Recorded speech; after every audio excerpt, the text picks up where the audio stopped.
Vous voyez des résultats qui se précisent, mais d'abord Jean-Baptiste, vous commencez par le décompte des voix. Regardez, je vous rappelle qu'on est connecté effectivement en direct avec le ministère de l'Intérieur. Dès qu'un bureau de vote est validé, il apparaît là. Et là, vous voyez le nombre de voix par candidat.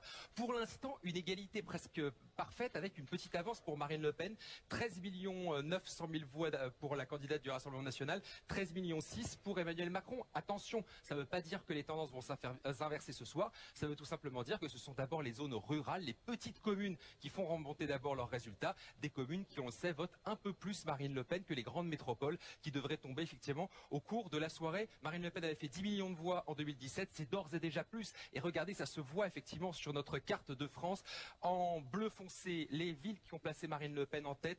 En violet, celles qui ont placé Emmanuel Macron en tête. Il y en a davantage pour effectivement le président sortant. Mais on voit tout de même que Marine Le Pen s'est implantée dans de très nombreuses régions. Je vous propose peut-être de comparer avec cette carte de 2017 du second tour, il y a 5 ans, ça n'a rien à voir. Là, il y avait du rose quasiment partout, la couleur d'Emmanuel Macron. Là, cette année, c'est beaucoup plus contrasté. On voit que Marine Le Pen a fait des scores importants, notamment dans les territoires d'outre-mer. Alors ça, c'est assez significatif. Par exemple, regardez ici en Martinique, Marine Le Pen arrive en tête avec 60% des voix, 39% pour Emmanuel Macron. On peut regarder peut-être la Guadeloupe également, 69% là pour Marine Le Pen en Guadeloupe. Des scores effectivement très importants pour la candidate du Rassemblement national dans les territoires d'outre-mer, Johanna. Et on a aussi beaucoup de réactions sur les réseaux sociaux, autant à gauche qu'à droite. Et Jean-Baptiste, vous vous arrêtez sur une réaction du Parti Les Républicains. Oui, parce que Laurent vient de parler effectivement des félicitations républicaines, notamment de Valérie Pécresse. Bien regardez Laurent, il y a une réaction qui fait beaucoup réagir sur les réseaux sociaux, c'est celle de Damien Abad.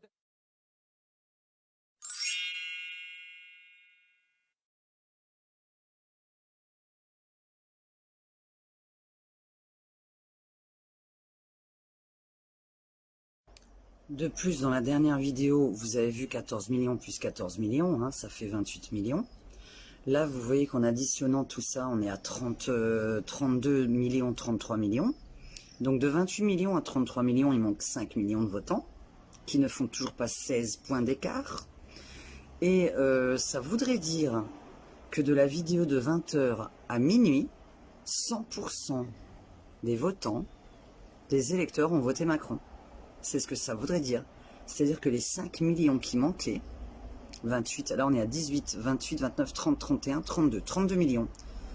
Donc on avait 28 millions de calculés, il en manque à peine 5 millions, qui font à peu près 6 points.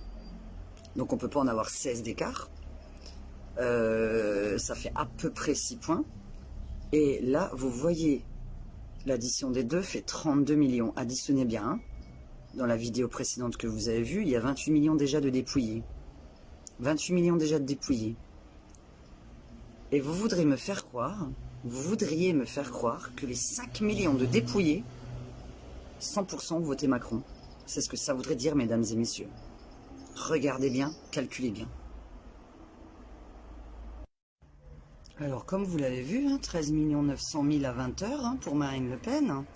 Et là, il est donc 8h du matin. 100% des bureaux dépouillés, et d'un coup nous passons à 13 millions 2. Oh bah c'est marrant ça déjà. Alors elle avait 13 millions 9 à 20h, et à minuit, ou là maintenant on va dire à 8h du matin, elle a 13 millions 2. Donc déjà avoir perdu des électeurs, ce n'est pas normal. Le pourcentage comme vous voyez, évidemment que ça change au fur et à mesure des horaires. Mais ça là, ça ne peut pas descendre.